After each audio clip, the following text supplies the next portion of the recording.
Real quick guys, if you guys wouldn't mind, please be sure to consider going down your item shop and typing in BAY for your supported creator code, BEY, and then clicking accept. This will support me greatly and it will not cost you anything, so please be sure to do this, and let's get right into the video. Hey, what's up guys? Before I start this video, I just wanted to mention real quick that all of the gameplay in this video was gotten straight from twitch.tv/useCodeBay. Before this gameplay was on the channel, I streamed it live on my Twitch stream.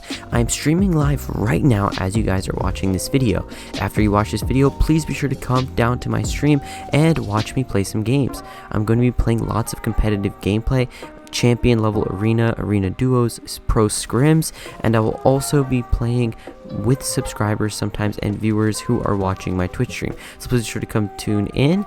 So the reason most of you guys are watching this video is because you either drop and you get killed instantly, or you guys have rough early games where you either have no kills, you have bad drops where it's not fun, or you are not consistent with your early game drops. In this video today, I'm going to be going over everything you need to know for early game. I'm going to be going over solos, duos, I'm going to be going over aggressive early games, non-aggressive early games where you land uncontested, and many other things that you guys must know in order to master the early game and dominate opponents. In the background right now, you guys are watching some basic gameplay of me going off in the early games. These gameplays are some stuff that I just pulled from my Twitch. It's pretty much what I do every single early game. I transition between many different playstyles, so what you guys will be seeing in this video is going to be just about everything that you need to know in order to pop off in the early game. Alright, now let's get right into the tips. So first of all, there are two different playstyles for the early game, and you guys can choose between these two playstyles based on what you need, depending on if it's a tournament or if you just prefer to play one way or the other.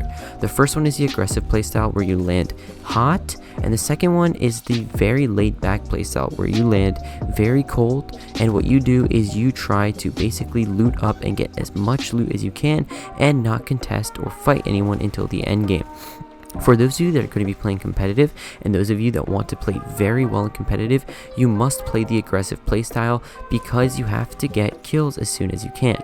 Now here's the thing, there's also the mid game, which is another aspect and a place where you guys can get a lot of kills. So a lot of you guys are going to be playing competitive don't necessarily have to play aggressive. Just watch my next video that I'm going to be uploading, which is going to be the mid game tutorial. Now basically, let's go over the two playstyles and what you have to do to be good at both of these. For the aggressive playstyle, you must drop hot.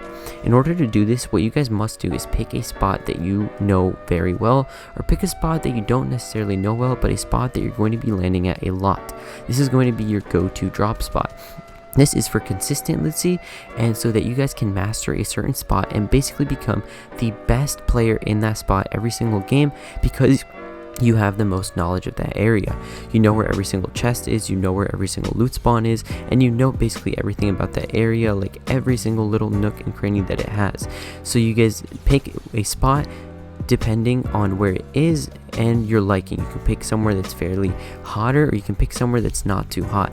Some hot drops would be any of the agency areas that are marked, such as the shark, the agency, or basically the grotto and stuff like that.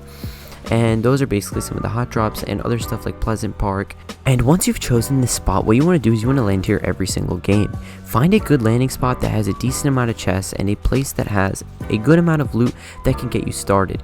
The chest is one of the best things you can get in the early game because it guarantees you a weapon and sometimes heals and other things that you can use to get an advantage over opponents who didn't have good drops. Once you drop, the first thing you want to do is you want to land and get a weapon. You want to have the best drop for this. So by choosing a spot, what you want to start doing is you want to start memorizing the best areas to pull out your parachute. These are the areas that will get you closest and as low as possible compared to other players. This will guarantee that you drop first, and it will help you get weapons before other players do, which will limit the amount of RNG. Dropping hot does go off of RNG a lot, and that causes problems because when you're dropping cold, you don't have RNG because there's no players there to kill you, and you have the ability to loot all you want. The problem is that a lot of cold spots won't have the best loot, but they do have a certain advantage, and I'll get into that in a little bit in this video. So back to the hot drops, what you guys want to do right off the start is you want to play a little smart. Depending on what weapon you get, you want to base your playstyle off of that. So let's say that you get a shotgun. You want to keep all of your fights in the close range distance. If they're not close range, the problem is that any other player that has a AR, a pistol, or anything that is medium or long range, they will absolutely destroy you because all they have to do is get distance from you and you can't do anything.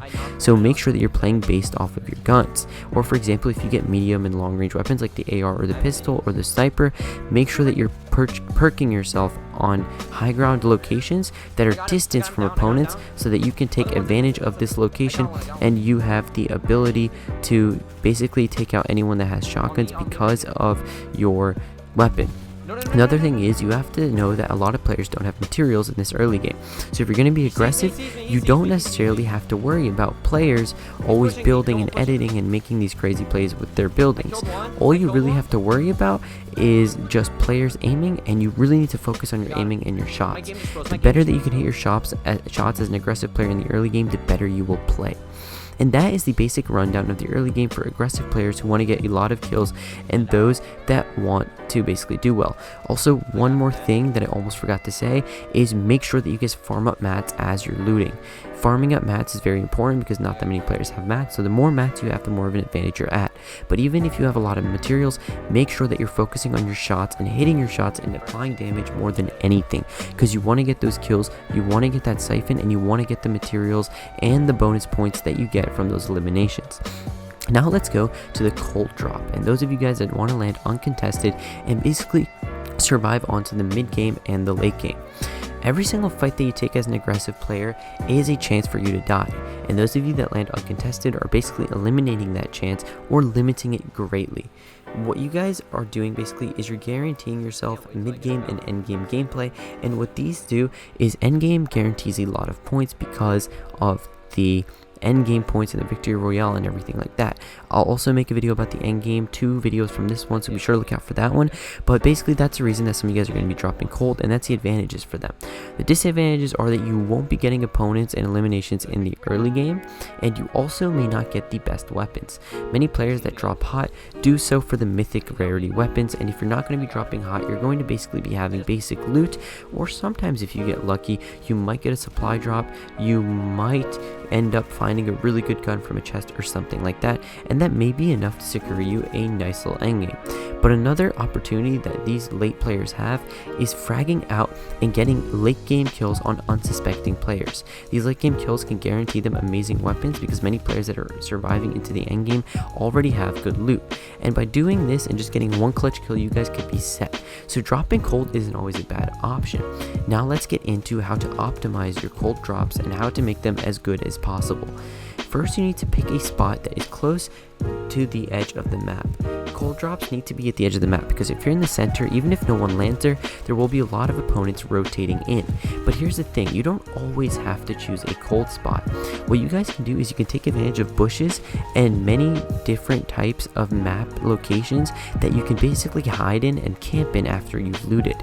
These will be great ways for you to just stay in the center of the zone, and by staying in the center of the circle, what you guys are basically doing is you're guaranteeing yourself zone, and you're not having to deal with having to do too many rotations until late into the game.